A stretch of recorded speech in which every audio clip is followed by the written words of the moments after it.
inside the 90 brought to you by Saddam Said. My name is Amarachi Adimoko, the phenomenal voice, and I have with me here Imara Emres, call me your favorite black boy. Dean Ozoma, the die-hard Baka fan. you don't need talk. You hear the thing they go. And of This course, is not the pen you says. I'll be home fan. Anything we're good for home, I mean they support it. As you See, can see, I'm wearing Enyimba. Well, I know mine now. Enyimba Football Club. Make I know mine now. Talking about Enyimba. Man, you the go. Waiting concern my. I waiting the vessel. I know mine now. Anyways, No mine now. right, as you can see, I'm wearing a Enyimba jersey. But we'll not be talking about NPFL. They're just coming back from their break. And, of course, the transfer is still open for those that need to, tighten up loose ends and do better to see if they can finish the league fully. And let's talk about our own, our dear Heartland. Heartland last game, they went away far, far west and got 3-1 win. When they came home, interestingly, still a Western team, only to play a goalless draw. I don't understand. You cannot be losing points at home. We need that point. In fact, this is a thing. It's a thing with the Nigerian league, whether it's NNL, MPFL. You need to get your maximum points home. Then try and get as much points as you can away, and then you can stay up. I don't even know what to make out of that performance at home. Well, for Heartland, kudos to them, like you said, going away to get that surprised and 3 impressed. points. But then against a Beyond Limit side, I mean, we all know Beyond Limits. They are a team that not only produce good players, but then they also go on to play for clubs outside Nigeria. I mean, this is a feeder team to Rainbow Stars, Right. and then who are the current defending champions of the APFL.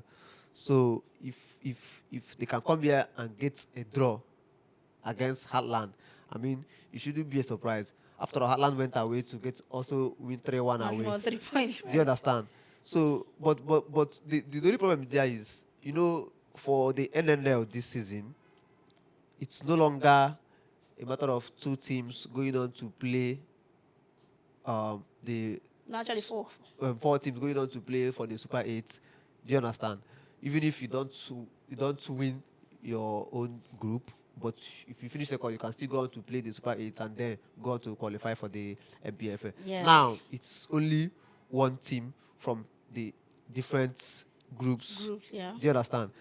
If Heartland doesn't finish Top first, of their group. That is exactly, going to be a problem. there's no way they're going to qualify for the MPFL because it's just only one.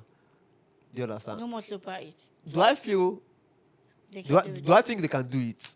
Yes. They have the players. They have the players. They have the quality. Like I've seen their matches this season. And have the drive. Exactly. This season in the NLA, they have the quality players to win the games. Do you understand? Do I expect them to win all their games? No. But do I expect them to finish top of their group? Exactly. I mean, despite the fact that they've been a struggling team for some time now, all things being equal, Heartland is one of the most traditional teams when it comes to Nigerian football. I mean, these are guys that have played in the CAF Champions League, won the MPFL 5 times, won it 4 times straight. So if Heartland should go on to top the group, it will be a surprise. But then, like you said, if you want to play in the MPFL, if you want to qualify, you don't just drop points at home. You have to make sure that you pick up maximum points at home, especially at home when it comes to Nigerian football. Playing draws or losing that at home is going to really affect the outcome of other results So far. so far. Do you understand? Do you think Heartland has what it takes to finish well? Just like you mentioned, no more Super 8. When it was Super 8, you will see those that didn't even do so well. They just finished second to going ahead to make it to the MPFL, because it's Super 8 and then 4 people will drop. So then you might just get lucky and play better, outplay even the ones that finished first and see yourself in the MPFL. So now that nothing like that is going to happen, just the best in all the groups is going to be more tricky and more difficult. But do you think Heartland can actually, looking at their group? Well, if you look at how they started the current NNL season. They started on a losing note away to Crown FC, losing by 3 goals to nothing. Then most times when you start a competition on a losing note, it is always a wake-up call for you to sit up. So we felt they were going to sit up. They now played their next game, the second game, which is a home game against Idel, and they won 2-1, Now, if you check, they have played 7 games so far. In those 7 games, they have won 3. Those 3 they have won are all 3 home games. And then they also drew 2. Those 2 draws, one was away to Gateway United, and then the home game they played, the last home game they played against Beyond Limits, where they also drew 0-0, and then they have lost 2. No, one of their wins was away. Was The one- away, yes. Abia Comets. Yes, Abia Comets. Now, it's an Oriental derby. If you go to Abia State to play football and win, it's more or less like you're someone at home and all that. So now, the 2 losses away, in the being the first game, and then their more or less their 5th game and all that. Now, you find out that the performances in the NNL so far is neither here nor there. Now, talking about the squad, if you talk about if you have what it takes to win a competition, you talk about 2 things: administration and then the football. Okay. The administration is behind the scene. And who are the helm of affairs in Heartland? Heartland is a team owned, financed, and run by the government, yeah. by the state government. So, we don't want to sound in a way that, but the truth needs to be told. The infighting in Heartland administratively is the key problem at Heartland. If you check, during the time of the late Coach Obi, something happened. There was politics that made them to bring Boboye Yeah. to do a quick fix. When Boboye came, the results started coming. Heartland moved away from the relegation zone. Before you know it, the same politics and infighting led to the exit of Boboye. And then we brought our own brother, our legend. Yes, there was someone who took care in the interim and all that. Now, at the beginning of last season, we took our own brother, we brought him in. There was something I said when Amoneke took over. I said it is a letdown on his career as a coach. We do respect to him as our legend. We respected him, gave him in charge of Heartland. But when he took over earlier at Heartland, the money doesn't come directly to him. He more or less used what was given to him, because that's the way they share the money. Sometimes we see how much the governor releases for Heartland for both home games and away games. But how the money is spent is what we don't get to see. So sometimes when those money are released, there are so many human beings involved in the resource sharing. The money doesn't get to the players or get to where it is supposed to get to at the end of the day. We saw what happened when Heartland won the NNL unbeaten. The governor gave them 100 million. He said categorically that this money is for the players and the officials. When we talk about officials, talking about the coaching staff and other people directly involved in Heartland footballing, not backroom administration and all that. How was the money shared? Roughly 20. What was given to the entire players of Heartland, the squad, was not up to 30 million. Who shared the out remaining? of 100 million? Who shared where did it go to? Now, some of the players received as low as 400,000. So, these are some of the issues. And remember, the players are the ones who played the game and played the unbeaten and got the money.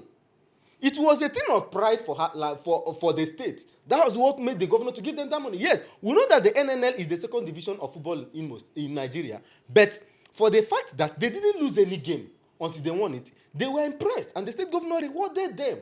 Now, if you look at those players, some of them became disillusioned, and in the following season, there was mass exit. Yes. Now, coming into the MPFL that season, now, things started, the infighting and the politics led to the, exit of, temporary exit of Obi.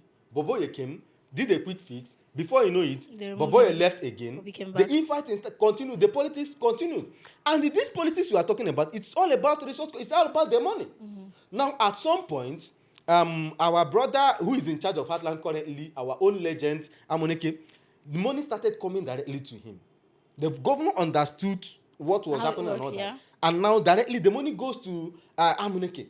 Now, there is something about football. The politics in football, you need to understand how it works before you can succeed in it. Especially in Nigeria. Especially in Nigeria. There are a lot of politics in the game. When we talk about politics in the game, some people don't understand.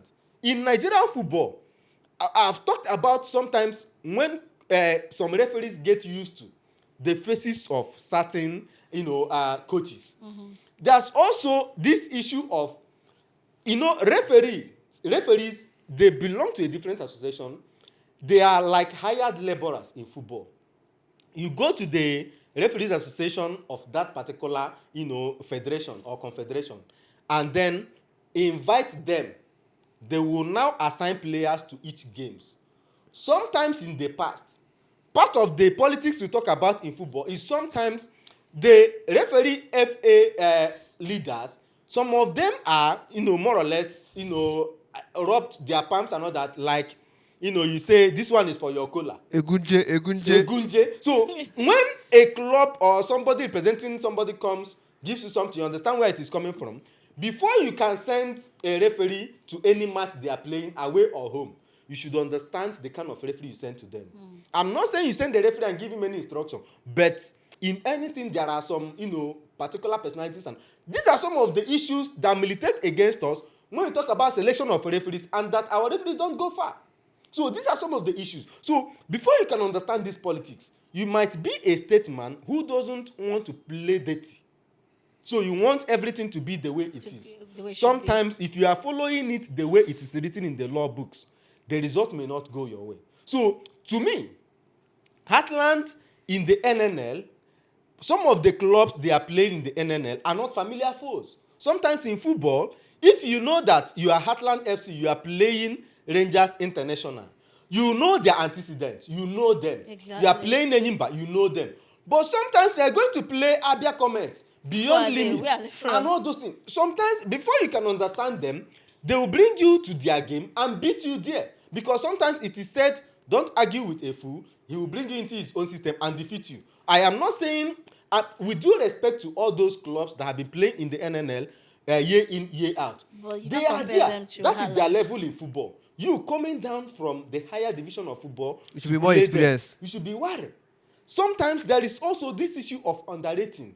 You may say, after all, this is an ordinary NNL team. In fact, this one just came from the third division to qualify to the NNL. Exactly. Who are they? I will beat them. Exactly. And I feel like that is what happened against their You game understand? against during their game against Beyond Limit. Yes. Because I feel like the player somehow underrated. They underrated them. You Beyond relax. Limit. And those ones are playing with too much determination To get to your they level. want to Want beat to you prove and something. go up.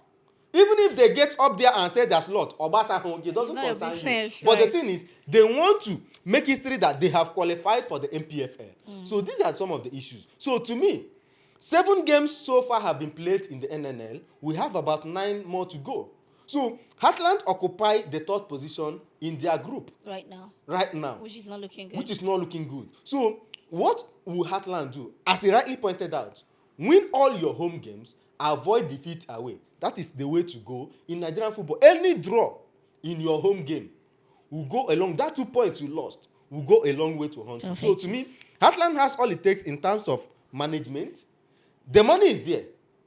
For the little I know, the governor is not stingy in terms of spending in sports in Imo State, especially in football. He releases the money when he's supposed to release it.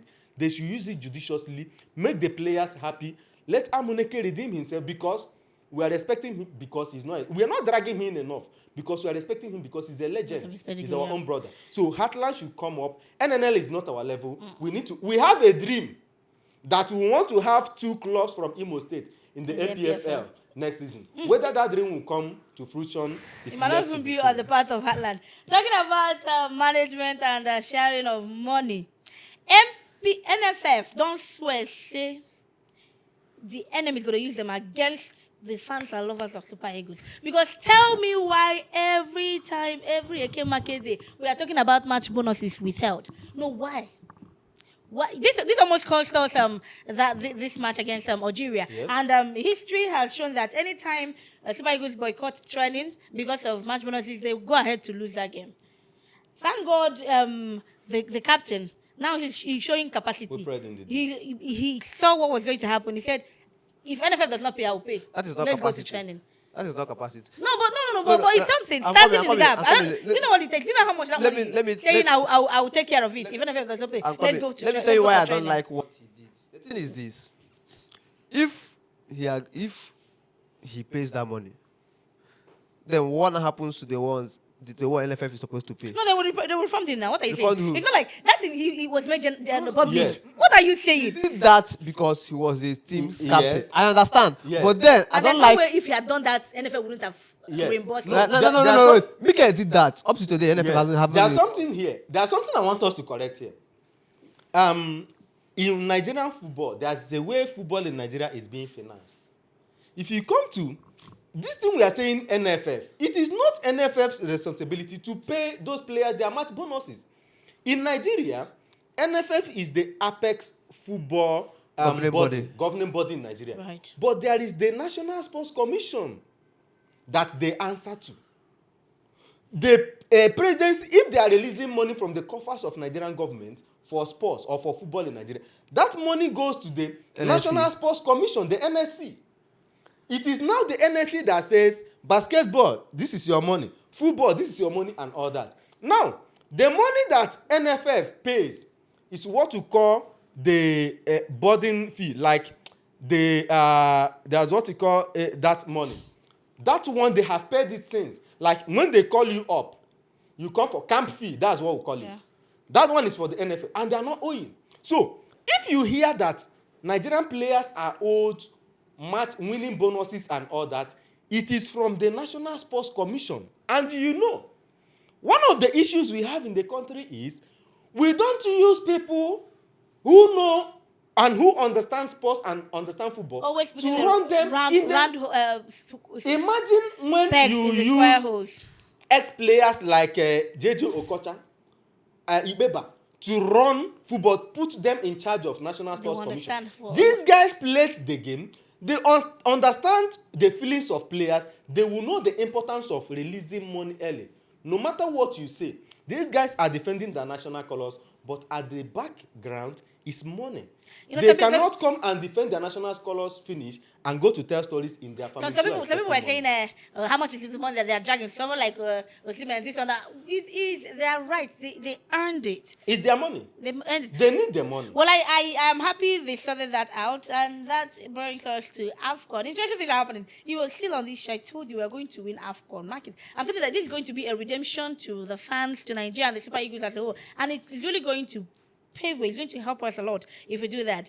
Well, I heard someone say all the teams, and interestingly, most of the teams that actually qualified for World Cup, all of them don't come out. All of them don't come out. Cameroon don't go. Cote d'Ivoire, you understand? And someone also said, aside Morocco, he said categorically, aside Morocco, that might make it to the quarterfinals. All those African countries, he said they're not going even.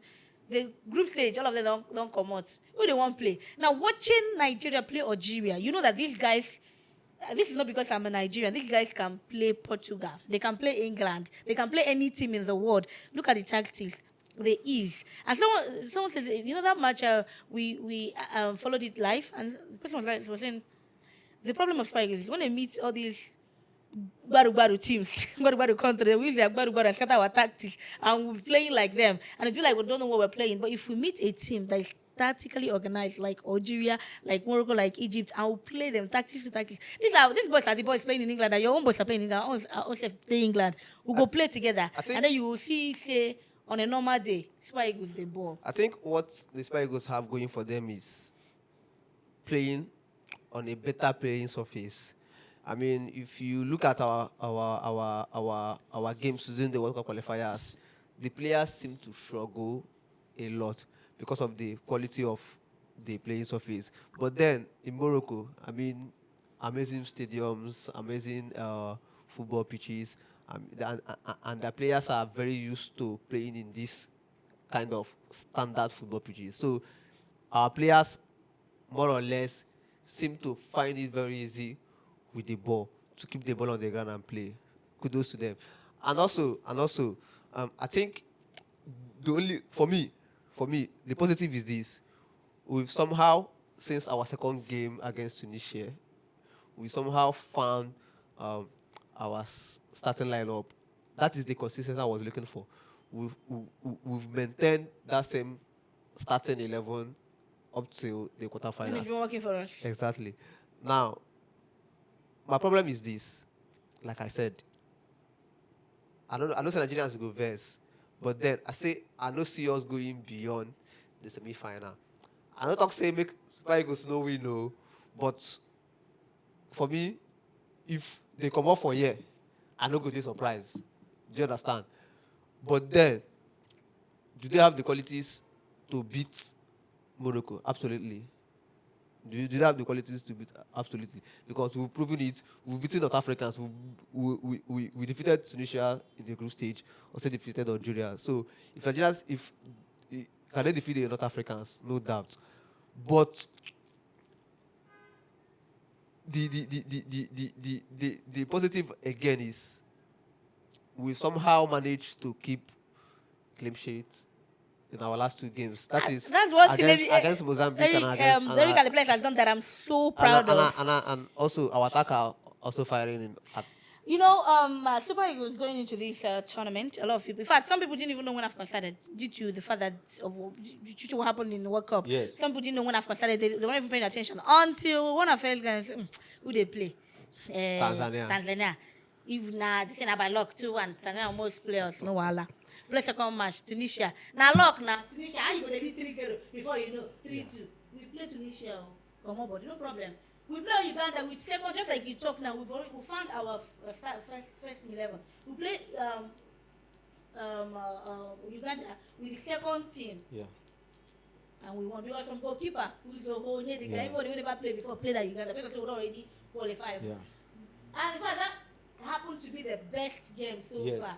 Clean sheet. In fact, perfect score. You know how in football, FIFA, if you're forfeiting a match, you're losing 3 goals and 3 points. 3 points. So we got 3 points and 3 goals without conceding. So that was a perfect. No, match. it's a 3-1. Okay, it's Against Uganda, yeah. Yeah, one was we were leading 3-0 before we conceded, Yes. and that was the problem. Okay, we said the journalist said, "Know what you do about this conceding? We score goals, but you cannot be scoring and not defend. That's a problem." And he found that, and against Mozambique, it was easy peasy, lemon squeezy, like Yes. children used to say, 4-0. And since then, the next match, Algeria go beat us, Algeria go play us head to head, this one, that one. And again, for me, Super Eagles' best player has been Alex Iwobi. Yes. That is why I said. That is why I said. Finally, Nigerians he's gonna- are beginning to appreciate Alex. Yes. He's going to be the key for us against Morocco. Yes. Because the thing is this: I know the Moroccans probably will be Alex studying. Iniesta Xavi, that's his name now. Yes. I know the Moroccans will be probably studying the previous Super Eagles matches. Yes. And they'll To be know how wanting to stop him. exactly. They will know what to. That is why I said make sure Alex Iwobi has enough time Yes. and space to play in the game, because if Alex Iwobi turns up, the Super Eagles turns up. Yes. And you know, there's something about modern football. Modern football mostly is the secret of success in modern football is midfield. It has been even proved during the time of Xavi, Iniesta, and Busquets at Barcelona. The secret of what they achieved that time was the fact that these guys were cooperating. Sergio Busquets was doing the dirty work for them, and when you win the ball, give it to them, those two guys know what to do. The likes of Messi, Eto'o, they were up there. Exactly. Now, if you check the current Super Eagles squad, in terms of age, they are favored. You know, sometimes players hit their peak in their mid-20s. Exactly. And the squad currently, our goalkeeper Nwabali is 29, our skipper Ndidi is 29, our striker Osimhen is 27. So you see that the average age of the Super Eagles since 2025 and this year have been between 27 and the 24. Mm-hmm. That means they are within their peak. You know, when you talk about football age and all that. Another thing is, most of the guys in the Super Eagles squad, these guys play week in, week out in their club sides. Exactly. Most of them are starters.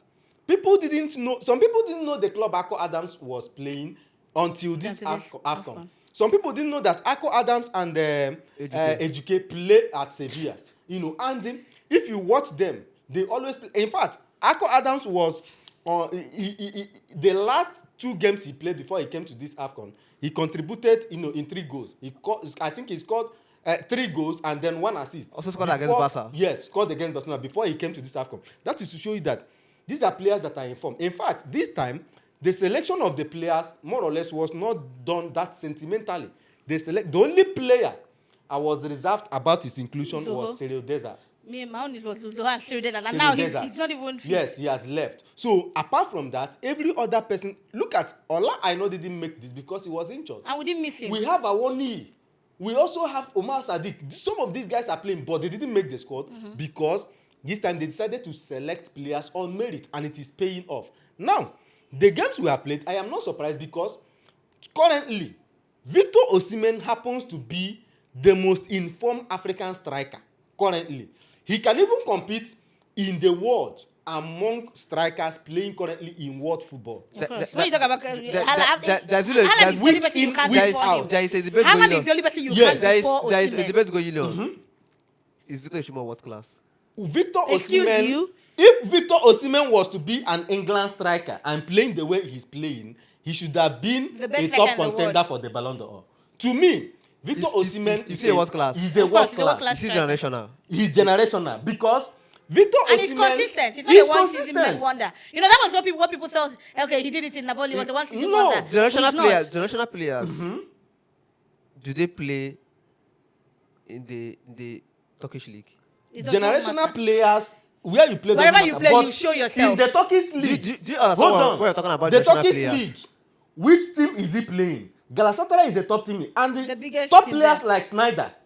I can virtually name all those legends in football that have played in Galatasaray. When did they play in Galatasaray?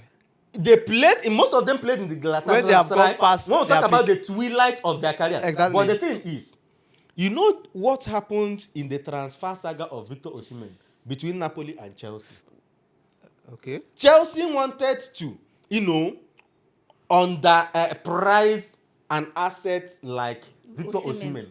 Osimhen, who hit his form, the peak of his form Look at Napoli the and made amount. history. Look at the amount Man U bought Sheshko for. You understand? And look at what they were So pricing all him these for. guys See to the me, problem because he's not white. all these guys to me are not more expensive than Victor Osimhen. When you are putting the price on a player, things you consider first is age. Then you now look at form. When you look at form, if it is a striker, you look at goal contributions and overall contribution to the team. So as at the time they were coming for Osimhen, Osimhen was up there. You understand? Now the politics that happened, it was because that transfer saga wasn't settled, and the Napoli coach that time made it open that he doesn't want Osimhen. So the agent needed to get him a club. That's why he found himself in Galatasaray. Osimhen didn't find himself in Galatasaray because he was not good enough for top teams in Europe. Besides, Galatasaray is playing in the Champions And I League. like the fact that he did not devalue himself Yes. to be in the top Yes, because because they're top team. if you watched Galatasaray Liverpool, you could understand that Konate and Van Dijk played the game of their life. That day, I am sure in their life, I'm not sure they have faced a striker like that before. They played for Habarabo Shiebo. That is the Osimhen we are talking about. So to me, in the AFCON, Zidane himself the better than striker. Osimhen Berabo. The Osimhen is the Against striker we Nigeria. expected to be the top scorer in the AFCON. Yes, Diaz, the Real Madrid player playing for Morocco, is doing it. Who scored the first goal? El Kabi at 30, I think 34 thereabout, is also bringing it to the big party. But the thing is, the Super Eagles, if you check player to player, the Super Eagles has more players who are in form in their numbers, both on the bench and the starters, than every other country playing in this AFCON. If you come to Morocco, you can barely pick. You pick Hakimi, you pick Diaz, you pick Ekabi. They are not up to 8. But in the Super Eagles, from the goalkeeper to the striker, the midfielders, everybody is Even playing. our ordinary goalkeeper that was not even invited. Let me ask. Will the absence of Wilfred Ndidi play a key role in our in the game against Morocco? It's Now there's something. There was something they said in the past in the Super Eagles that what worked for them during the time of Uche Ketuku and all that is that you bring I don't want to go this way, but it was stories told and things said about Nigerian football that you bring 2 Igbos and put in defense so that sometimes they can communicate in their local language. You bring Yorubas, put in the midfield, and that and that and that. They build chemistry. If you check the midfield currently in this AFCON, Yeah. Ndidi and Onyeka The way they cooperate, the way they cut out balls against the opponent is something to be studied. And now, when they win those balls and give to Iwobi does, Do you see those crosses? you understand? Those passes, defense splitting passes that has given Nigeria this number of goals. So you find out that this team is complete from defense. Now, the absence of Ndidi, the issue is there's a guy that came to replace him in the last game, Rafael Onyedikachi. That is like having Onyeka double. Exactly. Having Rafael Onyedikachi and having Onyeka is like having two like-to-like players in the same team. So if the coach is going to start Onyedikachi and Onyeka in our next game against Morocco, that midfield will remain the same. But there's something. Ndidi plays more coolly. Ndidi does covers more spaces. He tracks back and all that. Yes. He plays his game in a way that he can sustain his energy, despite the fact that he's aging. So the thing there is, what we are going to miss in that game is the tactical prowess and the experience of Ndidi. But if it is in terms of that midfield, I still see this midfield. Let's talk about. Let's hold on. Let's look at Morocco, Nigeria head to head. 2 weeks for Morocco. Yes. 1 week for Nigeria. Yes. Something happened against Algeria. Before Algeria, it was I think 4-3 yes. or 5-4. Someone said it's going to be. No, Kevin said it's going to be 4-4. We're It going to make it take 1. Yes. And what we did. Yes. And clean 2-0. Yes. And we oppressed. Yes. Do you know that throughout that match, Algeria did not have any shot on No target? shot on target. Till around 80-something minutes. I think they had one shot on target. Yeah. Around something minutes. But it was a total dominance from the Super It Eagles. was a total dominance. Possession, ball passes, crosses, ball recover. One thing I love about Spain is they lose ball, they recover immediately. Yes. My fear in the Moroccan game, the semi-final game against Morocco, my only fear is the officiating. I watched the two knockout games for Morocco. At some point, I was asking, is there still VAR in this competition? Because there were incidents I felt should have been checked. They were not checked. And there's this mentality in CAF competitions that the host country has to win, or they need to get to a particular stage to sustain stadium attendance. If you check the last AFCON, where Nigeria played the final against Cote d'Ivoire, the officiating in that AFCON was top-notch. We kept praising the officials and the way the VAR was deployed. But in that finals, we didn't see something like that. Exactly. So the same thing I see happening in this AFCON. So I just hope, if you check, before the last game Morocco played, there were issues about officiating. The referees were changed. Just almost hours to the game. The same thing with Super Eagles. Referees were changed. And after the Cameroon-Morocco game, the likes of Eto'o, they were now talking. They were talking. They were warning CAF to ensure that, because it looked more or less obvious. We know that bad officiating, everybody who plays football, each team, each club, each country, yes, must have benefited or suffered it. But we don't want it to happen for Super Eagles. They can be hostile sometimes. Yes, they can be hostile. North Africans are yes. like that. And they are sore losers. Yes, they are sore. And we are warning CAF. We have crashed out of the World Cup. We are not going to the World Cup. They should allow us to play this game and beat Morocco and get to the final and see if we can win it. At least let it heal the wounds or mend the wounds that we carry in our hearts for not going to the World Cup. If Nigeria in fact, the winner of this AFCON will come from the tie between Nigeria and Morocco. Whoever wins that tie will win the AFCON. So what is your scoreline for this?